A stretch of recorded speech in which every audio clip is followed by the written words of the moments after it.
Christmas കാലഘട്ടത്തിൽ നമ്മുടെ അപ്പനായ നമ്മുടെ കർത്താവായ ഈശോയോട് നമ്മൾ എങ്ങനെയാണ് പ്രാർത്ഥിക്കേണ്ടത്?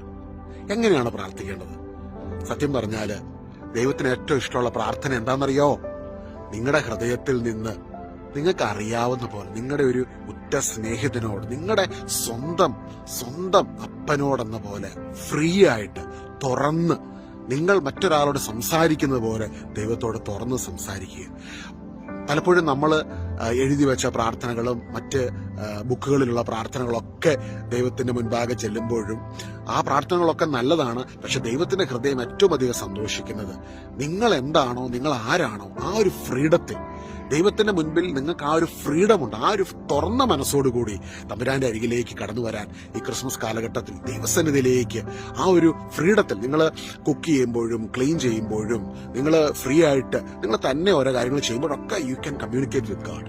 ഏത് സമയത്തും തമ്പുരാനോട് നിങ്ങൾക്ക് സംസാരിക്കാം.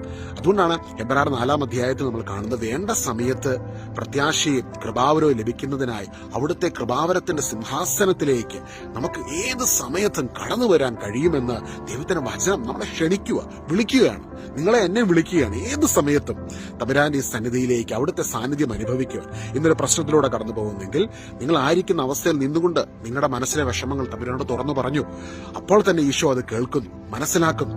അതായത് ഒരു അപ്പനും മകളും എന്നതുപോലെ പിള്ളേര് അപ്പനോട് സംസാരിക്കുമ്പോൾ, ഇപ്പം ഒരു കുഞ്ഞ് പപ്പ മമ്മി എന്ന് വിളിച്ചുകൊണ്ട് ചെറുപ്പത്തില് ഓരോ കാര്യങ്ങൾ പറയുമ്പോൾ ചില കാര്യങ്ങളൊന്നും കംപ്ലീറ്റ് ആണെന്നില്ല. ചിലപ്പോൾ അവര് ആദ്യമായിട്ട് എഴുതിയ ഒരു ലെറ്ററൊക്കെ അല്ലെങ്കിൽ ഓരോ കാര്യങ്ങളൊക്കെ അതിനകത്തൊക്കെ സ്പെല്ലിംഗ് മിസ്റ്റേക്കും പല കാര്യങ്ങളും കാണും. പക്ഷെ അപ്പനും അമ്മയ്ക്കും അത് വലിയ സന്തോഷം അല്ലേ? പിള്ളേർ എഴുതുമ്പോൾ അവർ സംസാരിക്കാൻ തുടങ്ങുമ്പോൾ, ഇതുപോലെ ദൈവത്തോട് ഫ്രീ ആയിട്ട് നിങ്ങൾ സംസാരിക്കാൻ തുടങ്ങുമ്പോൾ, അതാണ് പ്രാർത്ഥന, കമ്മ്യൂണിക്കേഷൻ വിത്ത് ഗോഡ്.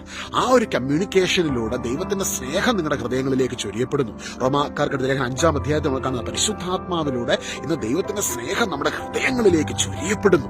ഇന്ന് ഈ സന്ദേശം നിങ്ങൾ കേൾക്കുമ്പോൾ തുറന്ന മനസ്സോടെ ഇന്നേ ദിവസം അപ്പനോട് സംസാരിക്കാം. അപ്പൻ നിങ്ങൾ ഒരുപാട് സ്നേഹിക്കുന്നു. God loves you unconditional, limitlessly, and God bless you abundantly today.